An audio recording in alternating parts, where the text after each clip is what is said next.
the counties. Okay? Just so we're clear here. Requiring the states to address particular problems, nor command the state's officers or those of their political subdivisions to administer or enforce a federal regulatory program. It matters not whether policy making is involved, and no case-by-case weighing of the burdens or benefits is necessary. Such commands are fundamentally incompatible with our constitutional system of dual sovereignty. End quote. Now, folks,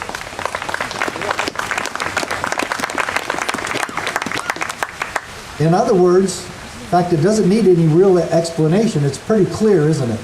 But just so we know, and there is no mistake, when it talked about a federal regulatory program, would perhaps nationalized health care be a federal regulatory program? So does the state of Texas have to accept it? No. Of course not. That would be absurd. And does the county that you live in here, I don't know the name of the county, but there's lots of counties here represented. Does your county have to take nationalized, socialized, Marxist health care? No. Of course not. We are a political subdivision of the state. They cannot give us orders. We are sovereign. It says we're sovereign. The Constitution says we're sovereign. So,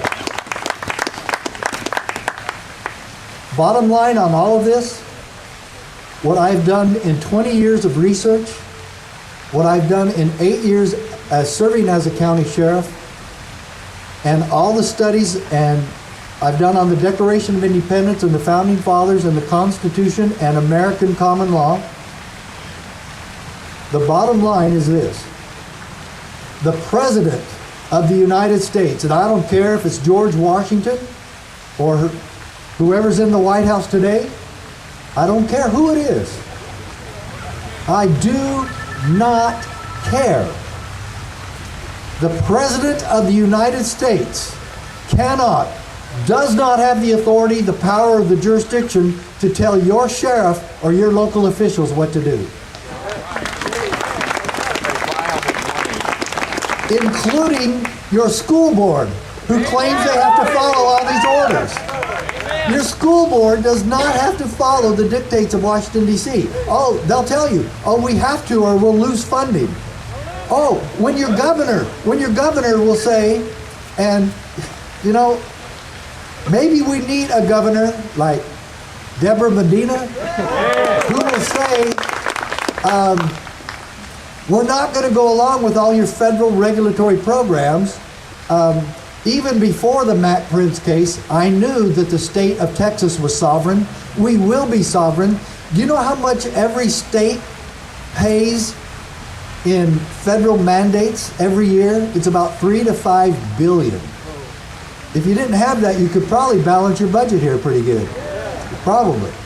But if you have a governor like Deborah Medina who's willing to stand for Texas and the people of Texas and freedom and the principles of the Constitution that our country was founded on in the first place, then you might have this scenario occur.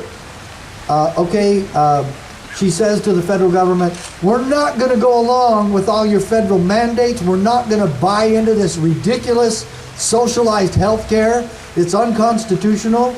And earlier somebody was talking about Republicans. Show me one Republican besides Ron Paul, okay? I love Ron Paul. And show me one Republican anywhere in Washington, D.C. that's telling the truth about nationalized health care. Have any of them? Have you heard any of them? Even the most staunch constitutional conservative. Well, okay, just staunch conservative. Okay, just sort of conservative. Okay, any of the sort of conservative Republicans, even the neocon conservatives, say this. The Constitution doesn't allow the federal government to promote or promulgate or provide nationalized health care. It's not our job. We can't do it. have any of them said we're not allowed to do it in the first place? None of them.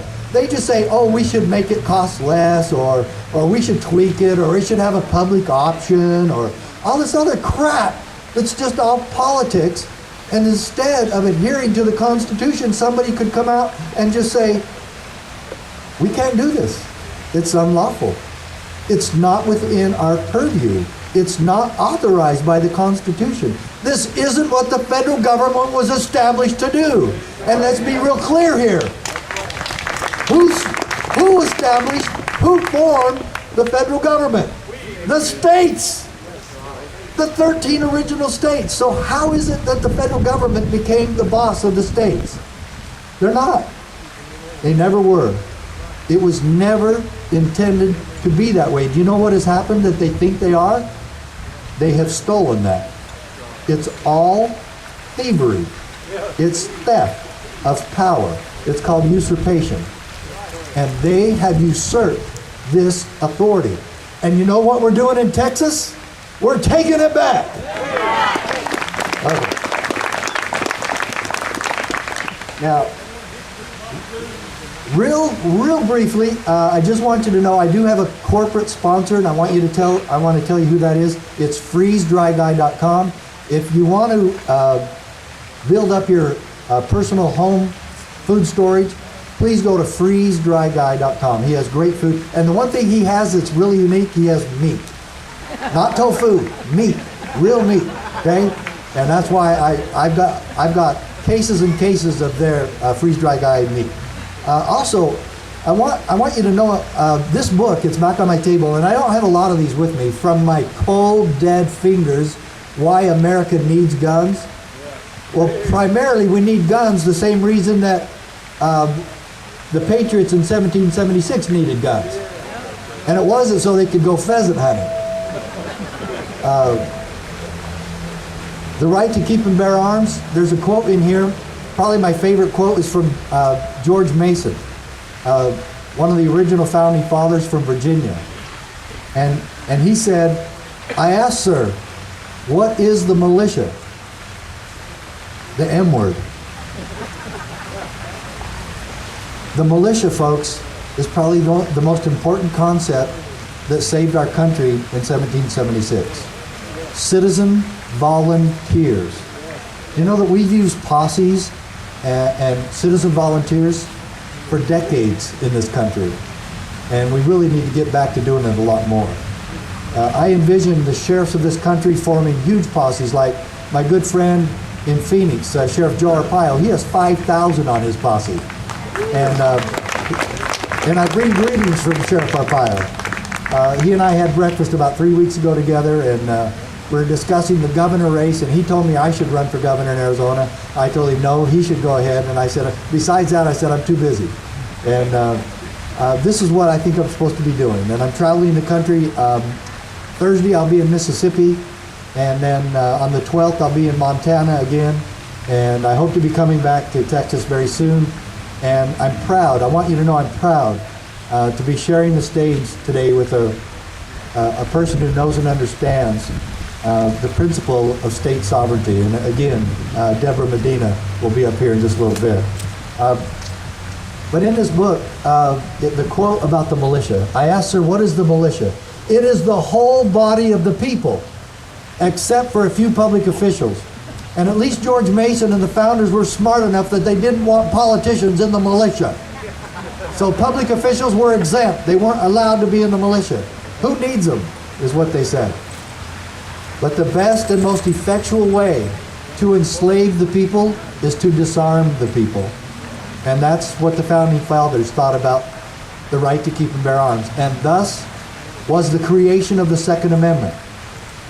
And now, today, just 10 years ago, 12 years ago, my son's in junior high, and his teacher told him that the Second Amendment was to guarantee the rights of the military to keep and bear arms.